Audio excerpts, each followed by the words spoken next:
इन्होंने एक पोजीशन बनाई है चीफ ऑफ डिफेंस फोर्सेस। जैसे भारत में है चीफ ऑफ डिफेंस स्टाफ, उनका रोल बिल्कुल अलग है, तो आप कंफ्यूज मत करिएगा। ये chief of, you see this position created for so called field marshal Asim Munir is chief of defence forces. Chief of defence forces क्या है? यानी कि आर्मी, नेवी और एयरफोर्स।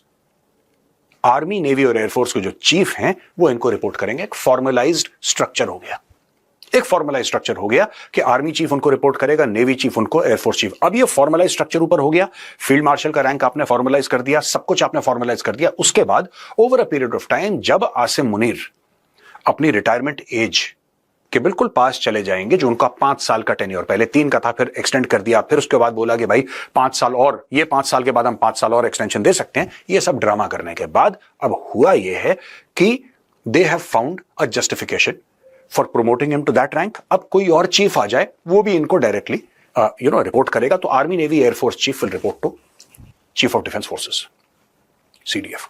दोस्तों, अब मैं आपको बताता हूं कि यह पाकिस्तान के लिए क्यों यह खबर बहुत खतरनाक है और भारत के लिए यह खुशखबरी है। इसका एनालिसिस आज मैं आपको बताऊंगा। जैसे जनरल रहील शरीफ को 90 एकड़ जमीन दे दी बेड़ियां रोड पे, लाहौर के बाहर, और बोला कि साहब ये तो कॉन्स्टिट्यूशनली वैलिड है, इसको भी कॉन्स्टिट्यूशनली वैलिड कर दिया इन लोगों ने। और कॉन्स्टिट्यूशनली वैलिड करने के बाद क्या हुआ है कि अब आर्मी का, देखिए, आर्मी का पहले ही एक आउटसाइज्ड रोल हुआ करता था। वो कॉन्स्टिट्यूशन में नहीं लिखा था, लेकिन साफ गुंडागर्दी थी फौज की, साफ गुंडागर्दी। प्रधानमंत्री को उठा लिया, इसको उठा लिया, इसको निकाल दिया, प्रेसिडेंट को बोला कि भाई हवाने दे, भाग यहां से। दोस्तों, यंग ऑफिसर्स, कैप्टन और मेजर रैंक के एक प्लेटून एक कंपनी लेकर जाते थे और पाकिस्तान टेलीविजन के स्टूडियोज को कैप्चर कर लेते थे। पाकिस्तान की दैट 111 ब्रिगेड, वेरी फेमस, उसको कू ब्रिगेड कहा जाए। उसका काम ही यही है कि जब भी कू होता है, जब भी पाकिस्तान में तख्ता पलट होता है, तो इनके बिल्कुल गाड़ियां सामने आ जाती हैं और फिर पाकिस्तानी टेलीविजन पे मैडम नूरजहां के गाने बजना शुरू हो जाते हैं कि वतन के सजीले नौजवान, ये सब एक स्टैंडर्ड कुछ 4-5 गाने बजते हैं। जैसे ही वो गाने बजते हैं, पाकिस्तानियों को पता लग जाता है कि तख्ता पलट हो गया है, अब एक फौजी शासक हमारे सर पर बैठ गया। इस बार मैडम नूरजहां के गाने नहीं बजे, इस बार जो भी करा कलम से करा, और इसीलिए बहुत खतरनाक है। जैसे कि रहील शरीफ को जमीन देना बड़ा खतरनाक था और पाकिस्तानियों को यह बात आज तक समझ में नहीं आई, उनको आज तक ये बात समझ में नहीं आई, उनको जाहिल रखा गया, उसी तरीके से इसको कॉन्स्टिट्यूशनली वैलिड कर दिया। इसलिए मैं रहील शरीफ का एग्जांपल आपको दे रहा हूं कि आसिम मुनीर को बोल दिया कि तुम चीफ ऑफ डिफेंस फोर्सेस। अब हुआ क्या? हुआ ये कि जो पाकिस्तान की सुप्रीम कोर्ट है, जो कि टॉप बॉडी हुआ करती थी, अगर आप लीगल बात करें, अगर आप कोर्ट्स की बात करें, उसके पैरेलल एक और बॉडी खड़ी कर दी। तो बोला कि इंटरप्रिटेशन ऑफ लॉ ये बॉडी करेगी, ट्रांसफर एंड पोस्टिंग्स ऑफ जजेस ये बॉडी करेगी। यानी कि आपने सुप्रीम कोर्ट को कमजोर कर दिया, राइट? आपने पैरेलल बॉडी खड़ी कर दी। एक और चीज है कि इस नए, हम लोग ये 27वीं तरमीम की बात करते हैं पाकिस्तानी, इस 27th अमेंडमेंट की। इसमें एक और बात इन्होंने करी है कि आप कभी भी आसिम मुनीर को, या जो भी फील्ड मार्शल के रैंक का बंदा है, आप उस पर कभी भी कोई केस नहीं कर सकते, आप उसको गलत नहीं ठहरा सकते। वो टेफ्लॉन कोटेड है। तो यानी कि कल आसिम मुनीर कुछ भी करे, आप कभी भी कोर्ट ऑफ लॉ में उसके खिलाफ नहीं जा सकते। अब उन्होंने ऐड कर दिया शहबाज शरीफ का भी नाम, क्योंकि उसमें नाम 3 लोगों के थे, आसिम मुनीर का, शहबाज शरीफ का और प्रेसिडेंट ऑफ पाकिस्तान का। ठीक है कि यू कांट, इनके खिलाफ आप कुछ नहीं कर सकते, इनकी अकाउंटेबिलिटी नहीं हो सकती। तो बड़ा भोला बच्चा बन के शहबाज शरीफ ने एक ट्वीट करा कि नहीं, मैं तो लोगों के लिए अकाउंटेबल हूं, पार्लियामेंट को अकाउंटेबल हूं, और मुझसे सवाल जवाब पूछे जाएं, मैं इसको वेलकम करता हूं और होना चाहिए, prime minister should be accountable.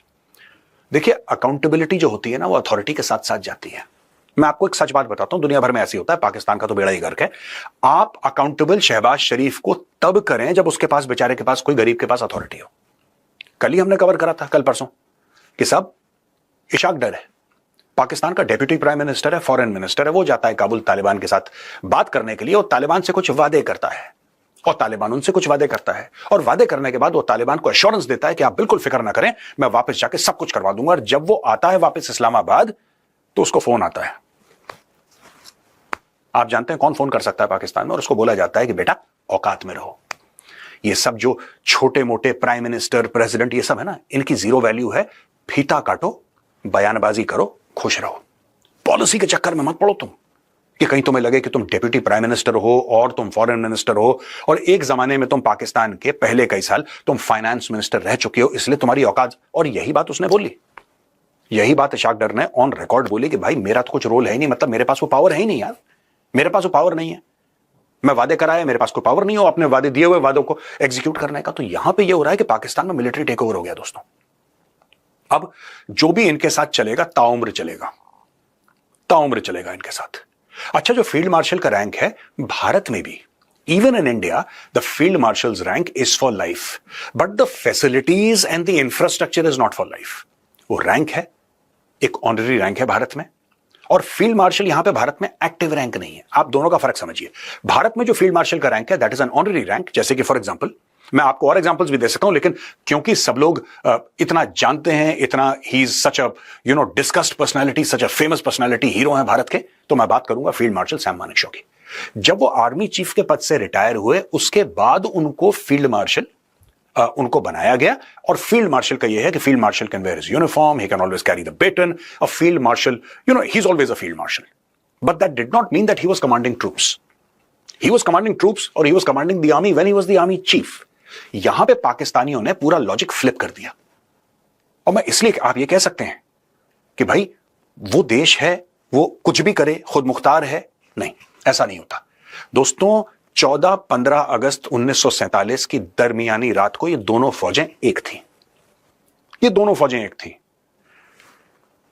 एक फौज का टुकड़ा बन गया पाकिस्तानी आर्मी, और जो बड़ा टुकड़ा था वो इंडियन आर्मी बन गया। 14 और 15 अगस्त की दरमियानी रात को ये ब्रिटिश इंडियन आर्मी थी, ठीक है जी।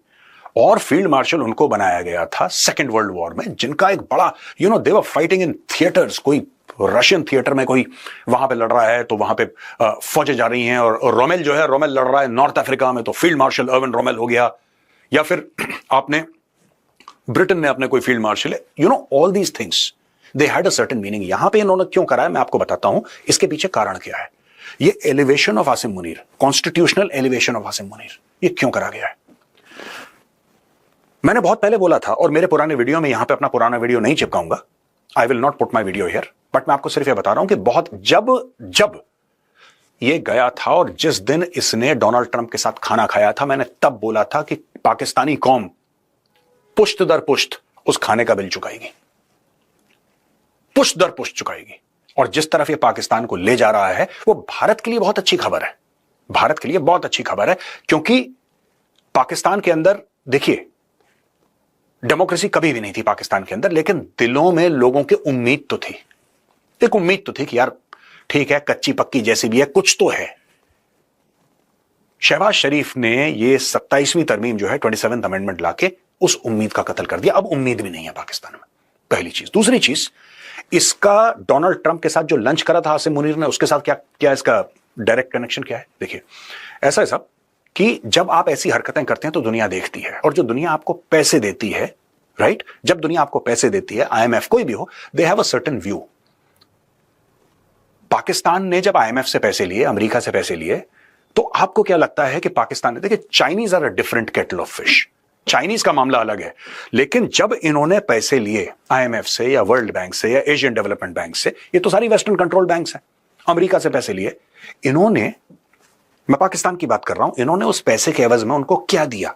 अमेरिका ने तो उनकी जमीन नहीं घेर ली, हाँ, उन्होंने बेसिस कुछ दिए, दैट्स अ सेपरेट केस, उसकी अलग लीज एग्रीमेंट है कि जी, बट इन्होंने परमानेंटली तो कोई जमीन नहीं दे दी ना। अमेरिका तो ऐसा काम करता नहीं, तो चाइना करता है। इन्होंने इसके एवज में अपनी खुद मुख्तारी दे दी। अब हुआ यह है कि जब आप आसिम मुनीर को यह कहते हैं कि पाकिस्तान के जितने भी न्यूक्लियर वेपन्स हैं आपके हाथ के अंडर होंगे, सारे के, बेसिकली आपने क्या करा है कि पूरा जितना भी जंगी मामला है आपने एक आदमी के हाथ में दे दिया। अब देयर इज नो कंट्रोल। कागजों में यह है कि chief will be appointed on the advice of the prime minister and president will approve and all that. ये इन्होंने अंग्रेजी लिख दी है, लेकिन fact of the matter is दोस्तों, ये पूरा पाकिस्तान में जो हो रहा है, ये ट्रंप का हुक्म बजाने के लिए हो रहा है। इन्होंने इसलिए करा है क्योंकि इनको पता है कि ट्रंप भी यही चाहता है।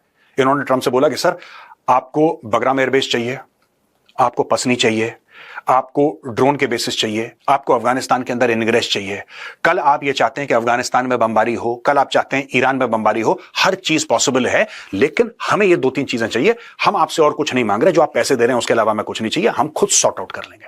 इन्होंने क्या करा कि पांचवीं बार पाकिस्तान के संविधान का, जिसको कहते हैं कि धज्जियां उड़ा दी, उसके चिथड़े उड़ा दिए और उसको डस्टबिन में डाल दिया।